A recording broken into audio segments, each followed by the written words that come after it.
namoota ijoollee arabaa wajjin viidiyoo waraabdan suuraa kaatan isiniif dhaamsa qaba.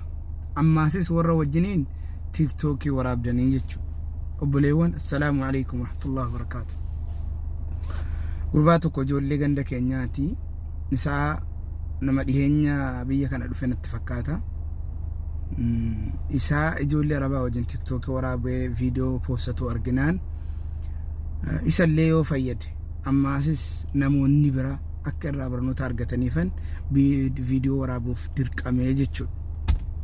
Seenaa garaa nama nyaate tokkoon keessas ni buusa. Seenaan kunis seenaa dabaan dabarsa na dhaqqabe osoo hin taane seenaa abbaan seenaan kun irratti dalagamee afaan isaatiin naanaqalee naaf himeen isiniif himaa jechuudha. Obboleewwan onni isinii dhaamu ijoollee arabaa wajjin gonkumaa viidiyoo waraabina suuraan ka'ina haga dandeessanii waliinuu taphachuun baay'isina. Maaliif rabbiin fidinii osoo ijoolleen kun waa xiqqoo isii rakkoo wayii godhatte namni jalqaba itti gaafatamu si hidha jechuudha. Too isin dhukkubsattee si shakkanii jechuudha. Ummanni kun ummata shakkiin guutame, ummata shakkiin guutame. Seenaan gurbaa reefu waan isiniin jedhee akkana. Guyyaa tokko inni ijoollee madrasaa irraa galcha. Daa'iman ijoollee jaraa madrasaa irraa galcha. Hadda saahibni isaa tokko wajjiniin galchuu deemanii namni keenyan beektaa namni Itoophiyaa garaan isaa qulqulluudha akkuma kootiyadha. Daa'ima namaallee akkuma daa'ima ofiitti ilaala, hin mararfata, hin jaallata. Kaasatan namni daa'ima biyyaa qabu jechuudha. Amma akkuma daa'ima isaatti fudhatee namni kuni waan ummata asii kana ittiin beeku.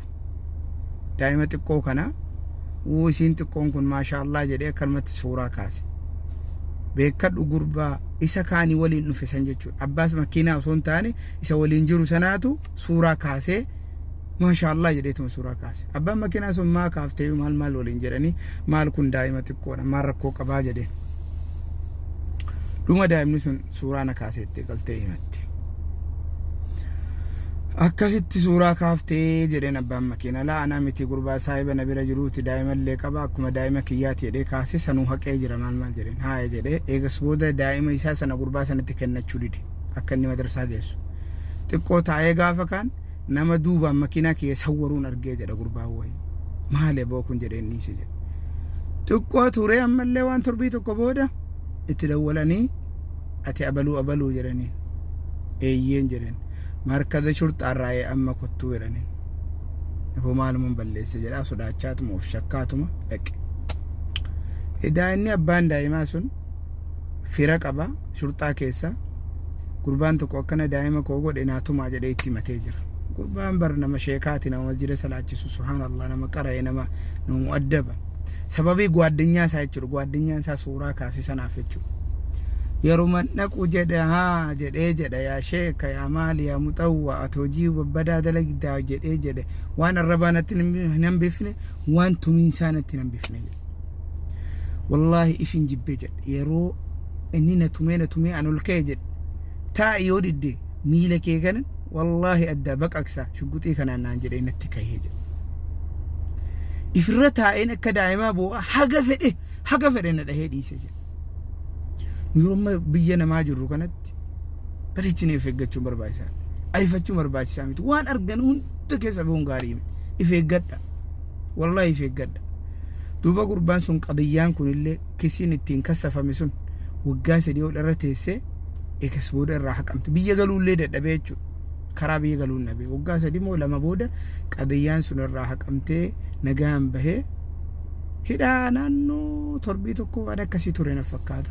Almuhim garuu maqaa isaa keessa sistamii isaarraan haqamne jechuudha dafee. Saniifin isiniin jedhe. Gurbaan reefuu ammaan suuraa isaa irratti isin maxxansu kun isaa viidiyoo wajjin waraabu arginaan namoonni biraatis dubartoonnis eeggadha.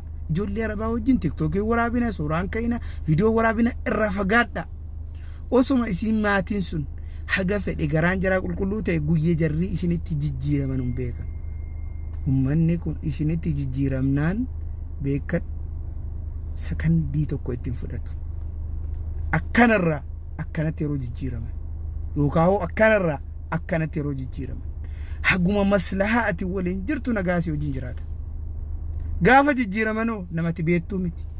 nama takka argeen beekni haalli jira sanaaf daa'iman wa abadan daa'ima jaraarraa haga dandeessaniin fagaadha akkasichuun fuulatti butaa jechuun miti garuu ofitti tasan kaleessina ofittiin dhiyeessina ofittiin butina waliin taphachuu isa hisaabaan bahina haasata waan jawaalaa wal qabatu irraa fagaadha kanuma isiriidha dhiira ta'e dubara ta'e baarakallahu fiikum والسلام عليكم ورحمة الله وبركاته